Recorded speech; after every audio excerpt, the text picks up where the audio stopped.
What is Pulsechain? Pulsechain is a new network built for Ethereum-style smart contracts. It uses a modified version of existing code from Binance Smart Chain and includes a hard-forked copy of all the tokens and transaction history of Ethereum up to a certain historical point. In this brief explainer, we'll go over what makes Pulsechain different from other smart contract networks, including similar blockchains like BSC and Polygon, and why so many cryptocurrency enthusiasts are excited about it. But first, let's take a look at how Pulsechain is similar to Ethereum. As an EVM Layer 1 network, Pulsechain benefits from all the existing EVM codebase, including smart contracts, token standards, and utilities that networks like Ethereum and Binance Smart Chain already use with massive TVL and proven reliability. This similarity is actually a huge strength. New crypto projects that want to build on top of Pulsechain can simply use programming frameworks and languages like Solidity and Viper to quickly and efficiently deploy simple smart contracts like tokens and NFTs, all the way up to complex instruments like lending protocols, DEXs, and AMMs. Because these standards are already in place, there are a huge number of developers with deep expertise in using them. And the end users of networks like Ethereum, Polygon, and BSC will understand how to interact with these new projects on Pulsechain from day one. This also sets Pulsechain far apart from the so-called Ethereum killers, such as Solana, Polkadot, and comsoshub. These competing standard chains continue to suffer from massive problems like validator instability, excessive rug pulls, lack of developer involvement, or too much reliance on algorithmic stablecoins.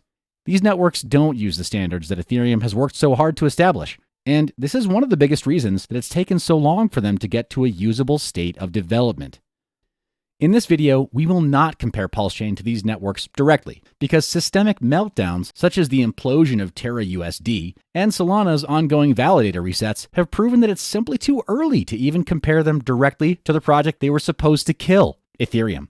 Again, Ethereum's development ecosystem is really pretty good and very well established, but the use cases of Ethereum are expanding much faster than Ethereum can scale by itself, and Ethereum's promised transition to proof of stake is already at least 5 years overdue.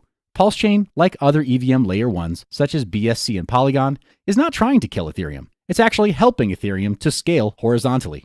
Now let's talk about major differences that exist between Pulsechain and Ethereum currently. Consensus and security. Ethereum currently uses proof-of-work mining to secure its network, prioritize transactions, and write blocks into the ledger, while Pulsechain uses a system called delegated proof-of-stake to do this.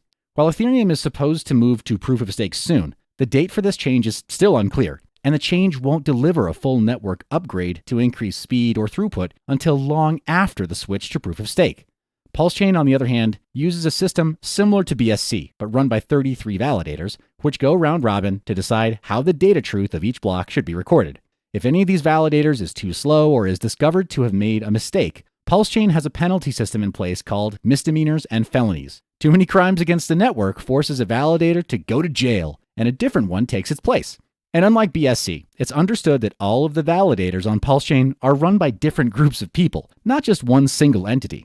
And while some maximalists claim that only proof-of-work mining can be fully decentralized, which we'll touch on soon, it has historically come with a massive trade-off: speed and performance. It's important to understand that blockchains are not exactly time-keeping machines like a metronome, so it's better to use the phrase nominal block time and accept that each block will be just a little bit unique in how long it takes to write into the ledger. Ethereum writes one block every 12 to 15 seconds or so. Pulsechain has a nominal block time of just 3 seconds, so anywhere from 4 to 5 times more transactions than Ethereum are written into Pulsechain from that little speed boost alone. And because Pulsechain uses 33 full-time validators, they're essentially professionals who must maintain extremely high-performance machines as opposed to proof of work, with a theoretically unlimited number of less efficient hobbyist machines doing all the validation. Pulsechain's delegated proof of stake allows for some additional optimizations, which brings the total speed and smoothness of writing transactions into new blocks somewhere around 5 to 7 times faster than Ethereum, all without sacrificing decentralization. Proof of stake systems have been around since about 2012, with various early attempts like Peercoin and EOS paving the way for more advanced systems like the delegated proof of stake that Pulsechain uses. In Pulsechain, anyone with access to the right skills and hardware can offer to run a validator, and anyone who holds PLS token can choose to delegate their staked PLS to any validator they please. But more importantly, any validator can be kicked out if it's running too slowly or causes trouble with recording blocks truthfully. This gives new participants a shot at running the network and over time ensures that only the most honest and capable validators remain, not privileged insiders. Okay, so how does Pulsechain stack up against competing Layer 1 EVM chains like BSC, Avalanche, Phantom, or Polygon? With regards to consensus and security, almost every new Layer 1 chain uses some form of proof of stake, with varying degrees of decentralization. Some have very centralized token bridges, while others are very permissive and open. Some have very centralized ownership, but it's worth noting that many L1s are owned primarily by venture capital groups, which we'll discuss a little later in this video. And some have very centralized validator infrastructure, such as BSC, whose validator quorum is thought to be owned completely by Binance, but nobody knows for certain. Pulsechain has no admin keys to govern token bridging or adjudication of fraud. This is left entirely to the Pulsechain validators and governance token holders to vote on. In competing L1s like Polygon, these responsibilities are either left to a centralized bridge contract, which is controlled by a simple multi-signature wallet, or in the case of BSC, the validators are run with very centralized ownership and control. This means that there's a higher likelihood of transactions being censored or altered through the bias of one small group of people, making it less secure.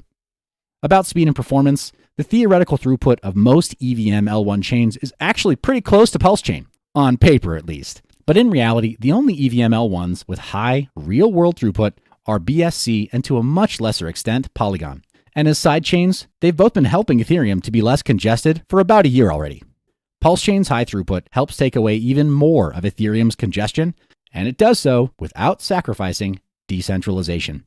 As mentioned before, every current L1 seems to have achieved speed by sacrificing either decentralization, censorship resistance, or both.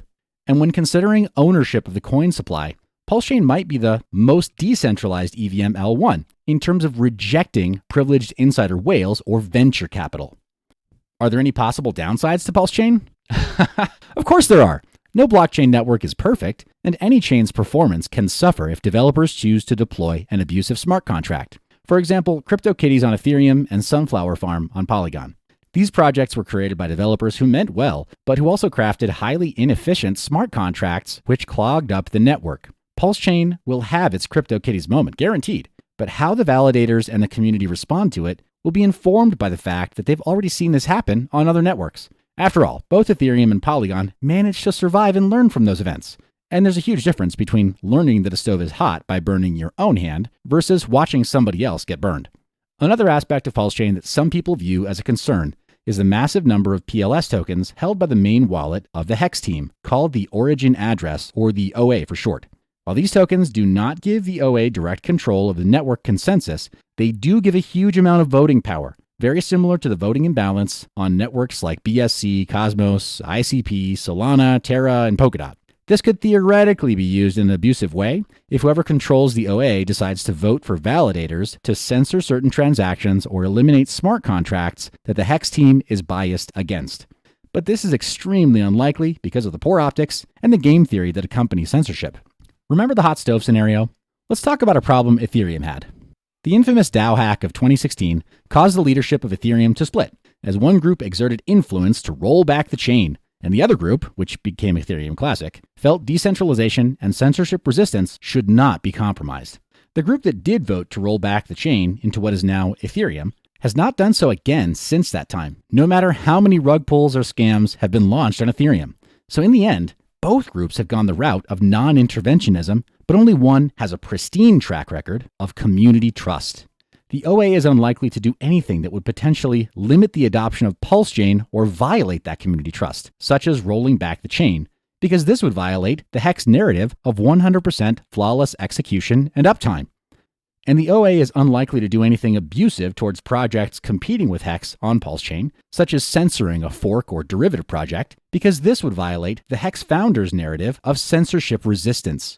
It's also important to illustrate the difference between Hex's founder, Richard Hart, plus whoever controls the OA, versus large venture capital groups which control projects like ICP, Solana, Flow, BSC, Avalanche, and others. Since the OA doesn't appear to be run by any VC or government groups with any fiduciary or corporate concerns about content, it doesn't have to cave to outside pressures.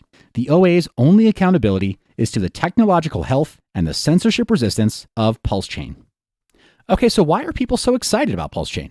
One big reason people are excited about Pulsechain is the upcoming airdrop. And if you're watching this video after the Pulsechain mainnet has launched, then you may be hearing people talk about having received airdrop tokens.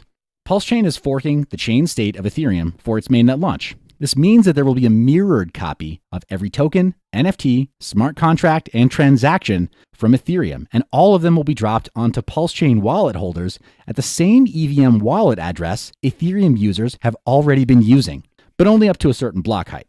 Again, if you're watching this video after the mainnet has launched, then no transactions or tokens will be airdropped to any new Ethereum wallets after that point.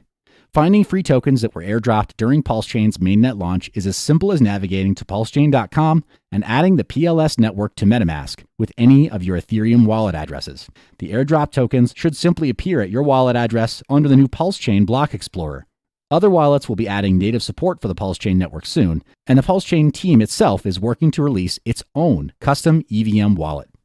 But will airdrop tokens be worth anything? Well, only time will tell.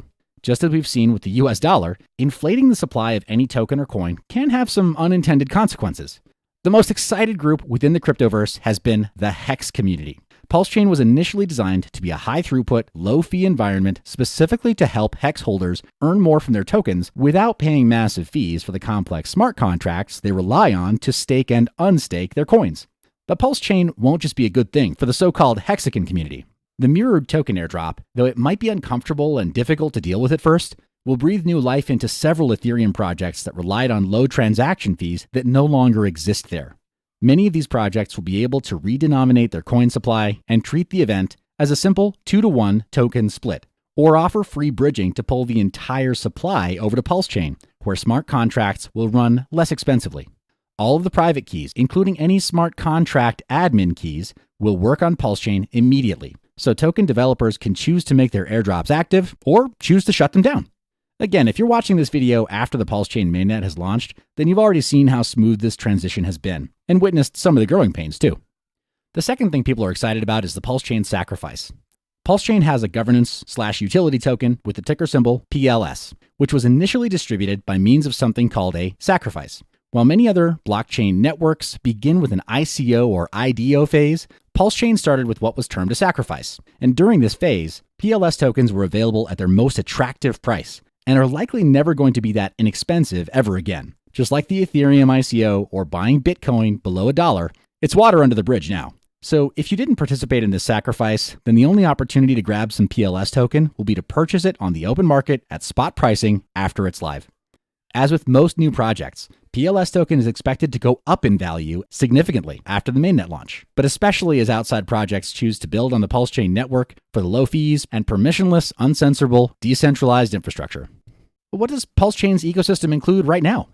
A full-featured AMM DEX called PulseX is launching alongside Pulsechain, so that trading and liquidity mining will be available from day one. We have another video planned just to highlight PulseX, so be sure you're subscribed for that. And a bridge to Ethereum is slated to launch very shortly after the Pulsechain mainnet is live. So it's a good bet that a lot of the best ERC20 tokens will be converted into PRC20s, Pulsechain standard. Also, several projects have jumped on the opportunity to be first to market with project ideas that have already proven themselves on other EVM L1s, but can't be bridged very easily. Meme coins, NFTs, collateralized stablecoins, lending, and so much more. So yes, Pulsechain is launching with everything that people currently look for in Web3, with a whole lot more coming in the future. As with all of our videos, every relevant link to the project is in the description, both here on YouTube as well as our backup channel on Odyssey. If you like this and you want to see more, hit that subscribe button and turn on notifications for future explainers.